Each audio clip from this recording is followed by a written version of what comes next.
नमो नमः। बच्चों नमो नमः। नमो नमः। बच्चों क्या आप जानते हैं कहानी कितने प्रकार की होती है? नहीं। चलो हम बताते हैं। कहानी 4 प्रकार की होती है। घटना प्रधान कहानी, चरित्र प्रधान कहानी, वातावरण प्रधान कहानी, भाव प्रधान कहानी। आज हम आपको एक चरित्र प्रधान कहानी सुनाते हैं। भारत की पहली आज़ादी की लड़ाई 1857 में हुई थी और इस 1857 की क्रांति में एक अहम किरदार निभाया था झांसी की रानी लक्ष्मीबाई ने।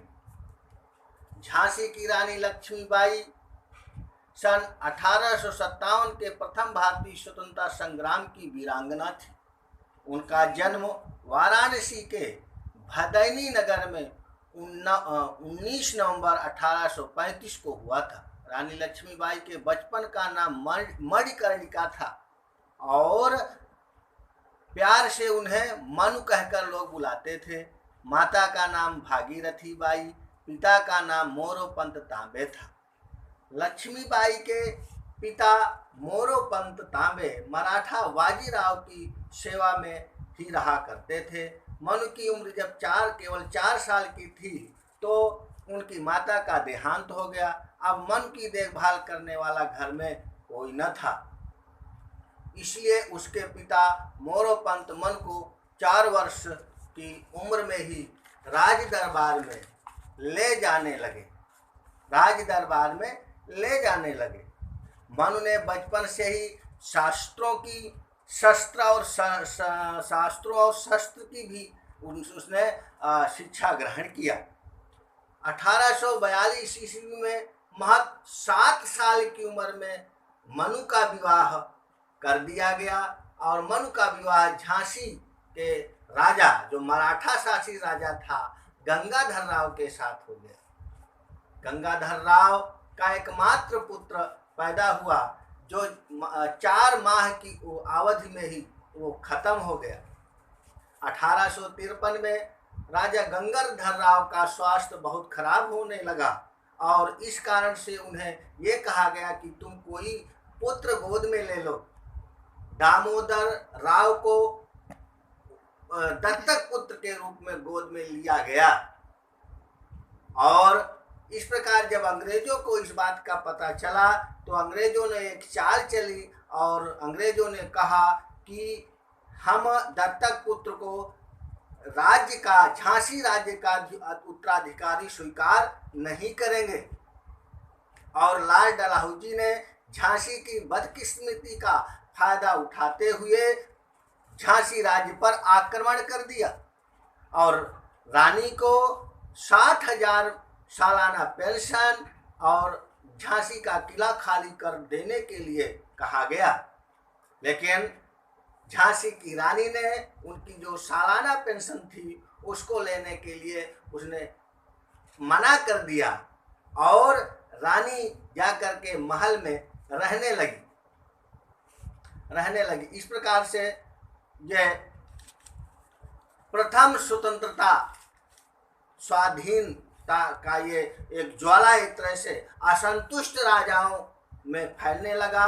अंग्रेजों की इस बर्ताव से तत्कालीन सभी राजा महाराजा सभी में असंतोष व्याप्त हो गया। इस प्रकार रानी लक्ष्मीबाई ने बागियों की एक फौज तैयार कर ली जिसमें लगभग 14,000 लोगों को उन्होंने इकट्ठा कर लिया और रानी को इसका समर्थन भी मिला। नवाब वाजिद अली शाह की बेगम हजरत महल, अंतिम मुगल शासक की बेगम जीनत महल, स्वयं मुगल सम्राट बहादुर शाह, नाना साहब के वकील अजीमुल्ला, राजा मर्दन सिंह और तात्या तोपे आदि ने रानी लक्ष्मीबाई का सहयोग देने लगे। देश भर में क्रांति को कार्यान्वित करने की जो तिथि निर्धारित की गई थी वो 31 मई सन 1857 निश्चित की गई थी।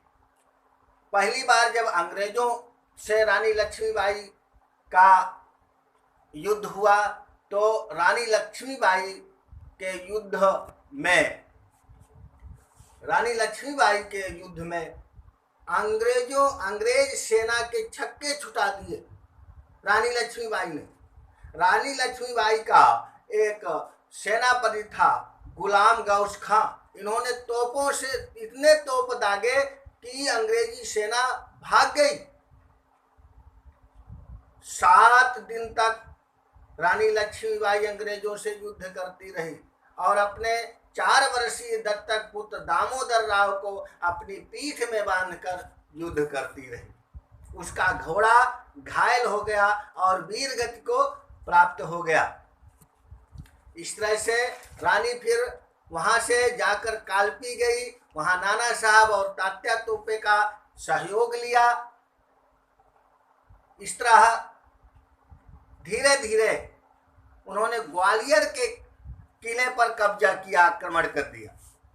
ग्वालियर के किले पर कब्जा कर लिया और विजय उत्सव मनाया गया। लेकिन रानी लक्ष्मीबाई इससे संतुष्ट नहीं थी। वो अपनी सेना को संगठित करके और आगे कदम बढ़ाना चाहती थी।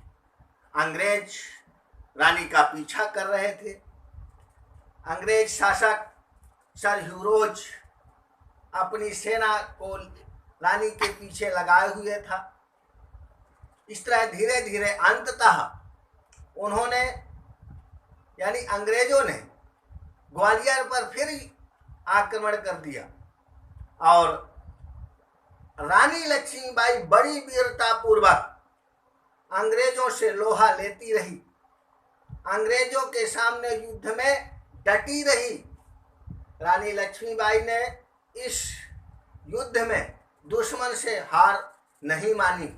18 जून 1858 को ग्वालियर का अंतिम युद्ध लड़ा गया और रानी ने अपनी सेना का कुशल नेतृत्व किया। वह बुरी तरह जख्मी हो गई और 23 वर्ष की कम उम्र में ही उन्होंने वीर गति को प्राप्त किया। इस प्रकार रानी लक्ष्मीबाई की यह वीर गाथा हम लोगों को प्रेरणा प्रदान कर रही है। प्यारे बच्चों, ये कहानी कैसी लगी? अच्छी लगी ना जी। चलिए एक और कहानी के साथ फिर से हम मिलेंगे।